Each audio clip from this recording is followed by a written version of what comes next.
ospital. Taga Bulacan ako, pero noong 2014, tumira ako sa Albay. Taga dun kasi asawa ko at buntis ako nung year na yan. Hindi ako naniniwala sa aswang kasi hindi pa ako nakita, pero multo, oo. Kasi sabi ko nga sa una kong story may third eye ako. So ayun na nga, dahil introvert ako, lagi lang akong nasa loob ng bahay. That time, lalabas lang ako kapag paggabi na. Wala lang, tambay lang sa labas, pahangin. Alam nyo naman kapag buntis, parang ang init lagi sa pakiramdam. Yung place ng asawa ko, maraming malalaking puno. Pero hindi naman liblib kasi mga 60 meters lang sila sa highway. Maraming kwento-kwento doon na marami daw buntis ang inaaswang. Nakunan at wakwak ang leeg at tiyan paglabas ng baby. Sa lugar nila, lalo sa pataas, dun sa may paanan ng mayon. Isang gabi, sinabihan ako nung matanda sa compound namin na wag daw akong labas ng labas pagsapit ng gabi dahil buntis daw ako. Meron daw tik-tik na nakasunod sa akin. Nakita niya at nagtatago daw yun sa malalaking puno sa labas. So dahil laking Bulacan ako, hindi ako naniniwala. Nagtataka lang ako dahil tuwing maghahating gabi, parang may bumabagsak lagi na malaking bagay sa bubong ng kwarto namin. Tapos biglang lalabas asawa ko para i-check, pero wala naman siyang nakikita. Matigas talaga ulo ko, likas sa akin yun. Kaya tuloy pa din tambay at lakad namin sa labas tuwing gabi. Siguro dahil nga na-homesick ako. Isang gabi nun, yung matanda naman sa tindahan na dinadaanan namin tuwing naglalakad kami, ang nagbilin sa hipag ko na sabihin daw sa akin, wag ako labas ng labas dahil may tik-tik nga na nakasunod sa akin at nagtatago daw sa malalaking puno. Doon na ako medyo natakot kasi dalawa na silang nagsasabi sa akin. Hindi naman sila nag-uusap nung unang nagsabi sa akin. So malamang, totoo nga. Pero ewan ko ba, dahil di ko naman nakita, kaya di pa rin ako naniniwala kahit may nagsabi din sa akin na madaling araw daw nakita nung matandang lalaki na may malaking ibon na dumapo sa bubong ng kwarto namin. But still, di pa rin ako naniniwala, pero may binigay na parang square na kahoy ang binan ko. Ilagay ko daw lagi sa bintana pangontra. To cut the story short, ayun nga, nahirapan akong manganak dahil tumitigas lang lagi ang tiyan ko. Pero hindi nag-open yung cervix ko at di bumababa si baby. Ang emergency, nag-CS na ako. 48 hours akong nag-labor nun at nung hindi ko na kaya, na-CS na nga ako. 1:33 AM ako nanganak. Mga 2 AM tapos na. So dinala nila ako sa recovery room ng ospital. Meron akong naabutan na 2 pasyente doon. Pero after ilang minutes, pinababa na sila sa ward. Ako na lang naiwan sa recovery room na pasyente. Tapos may kasama ako, 2 naka-duty na nurse. Lalaki sila pareho.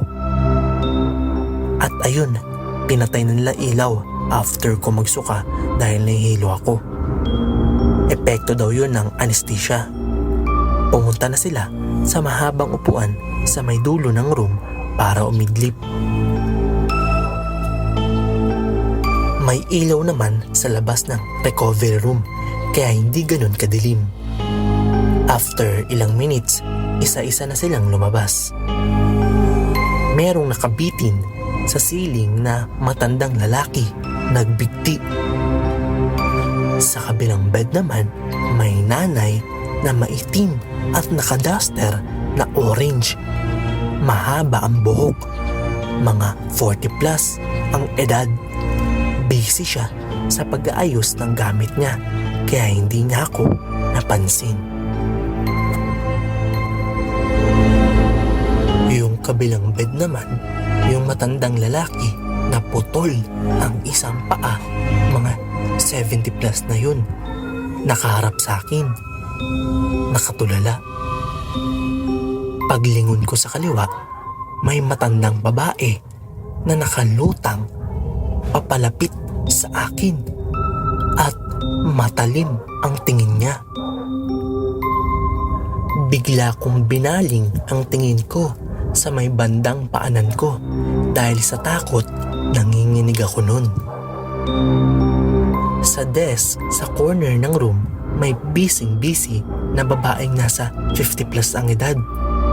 Kulot ang buhok na parang sa Santo Niño, naka-black na scrub suit at nag-aayos ng mga files na naka-folder. Sa takot ko nun, parang gusto kong tumayo at kumaripas ng takbo palabas ng recovery room. Pero dahil sa takot, hindi ko maigalaw ang katawan ko. Pero nararamdaman ko yung sugat ko na parang hinihiwa ng paulit-ulit. Dahil nawawala na yung epekto ng anesthesia. Hindi ako nakatulog nung gabi na yun dahil sa takot. Dasal ako ng dasal, pero hindi pa rin sila nawala. Kaya pinikit ko lang ang mata ko hanggang mag-umaga. 8 a.m. may babaeng nurse na nag-check sa akin kasi ibang shift na. Sabi ko sa nurse, "Ano ba yan? Ang dami ko namang kasama kagabi dito. Nakakatakot." Biglang ngumiti yung nurse na parang nagets niya sinabi ko at biglang natakot ang reaksyon niya. Hanggang sa sinabi niya, pwede na akong ibaba sa ward. At dahil na-trauma ako nun, nag-high blood ako at nagka-preeclamp siya. Kaya inabot ako ng 1 week sa ospital. Kapag umiidlip ako, para bang may nanggigising sa akin. Kaya bigla akong nagugulat. Nung hindi ko na matiis dahil pang 8 days ko na nun sa ospital, nagpumilit na akong makalabas kahit hindi pa pwede. Sabi ko sa ospital, ako mamatay kapag hindi pa ako nakauwi. Sa takot kong bumalik sa ospital para sa follow-up check-up, ako na lang nagtanggal ng tahi ko. Muntik na akong ma-infection nun. Buti mahilig akong uminom ng madahon-dahon, kaya gumaling ako nun. At nung naka-recover ako, umuwi na kami ng Bulacan. 5 years old na ang anak ko, pero ayoko nang masundan dahil sa traumang naranasan ko sa ospital na yun. From Aikin Gracie.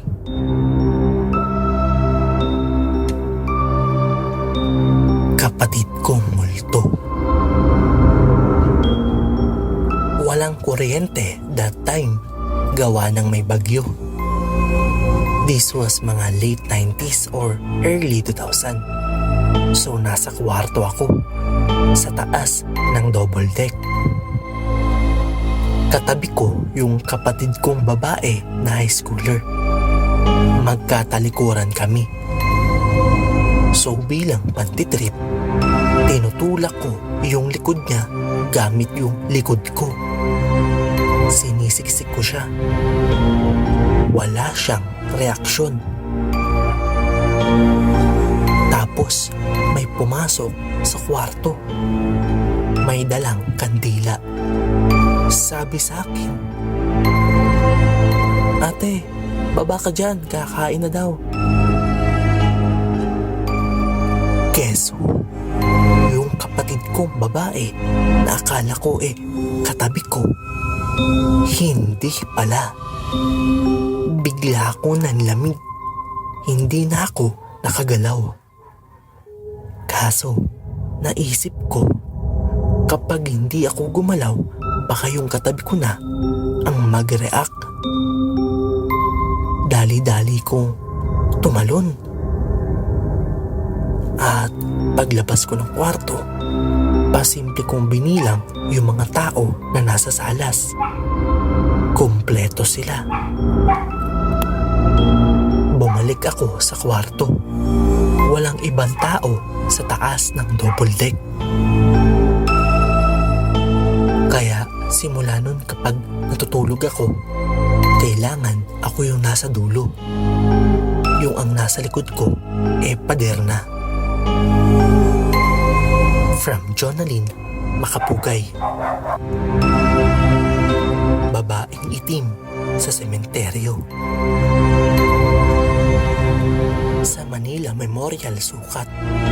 If you know the part near Rico Yans, malapit lolo ko doon nakalibing. Kaso mas malapit sa road yung sa lolo ko. Tapat ng Limborn High na Mosleo. Near sa CR, across the street naman yung sa kanya. Kahit weekend, wala masyadong tao. Pag normal na araw lang, unlike Semana Santa. Around 5:30 to 6 p.m. weekend yun at nakapark tita ko. Dalawa lang kami. Andun kami ng around 5 p.m. Nagbigay lang ng bulaklak at dasal sa lolo ko at pauwi na rin kami. Bata pa ako nun, around 7 to 9 years old. Around mid-90s. Naiihi ako at dahil sarado yung CR at may kandado, sabi ng tita ko, sa pintuan na lang ako ng kotse malapit umihi. So pag-ihi ko, may nakita ako sa malayo na babae, nakaitim. Parang mga sinauna ang suot. Nakaharap siya sa akin na parang papunta siya sa amin. Pero hindi siya naglalakad at parang nagfo-float lang siya ng mga 2 dangkal ang taas mula sa lupa. Itinuro ko sa tita ko, sabi ko, "Tita, may babae oh." Nilingon ko siya at syempre nilingon ng tita ko. Pagbalik ng tingin ko sa babae, almost halfway na siya malapit sa amin. Yung distance niya sa amin parang halos kasing laki ng basketball court in between. At napasigaw ng tita ko.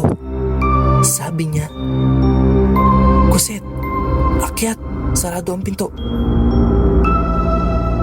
At kahit hindi pa ako tapos, kumaripas kami ng alis at nagdasal kami habang binabaybay yung daan palabas.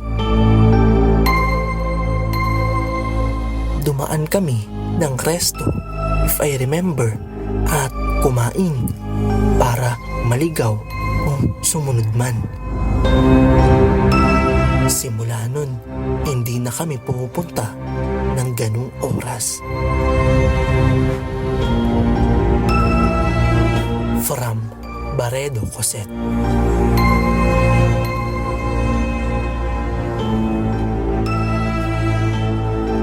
Maraming salamat ulit sa pagtangkilik dito sa misteryong karanasan. So sana nag-enjoy kayo. At please like and subscribe our YouTube channel. At kung dito ka nakikinig sa Spotify, just follow us. Sana patuloy niyo po yung suportahan ng Stars Philippines Podcast dahil marami pong nakaabang na sobrang malulupet na istorya, no? Muli, hanggang sa susunod.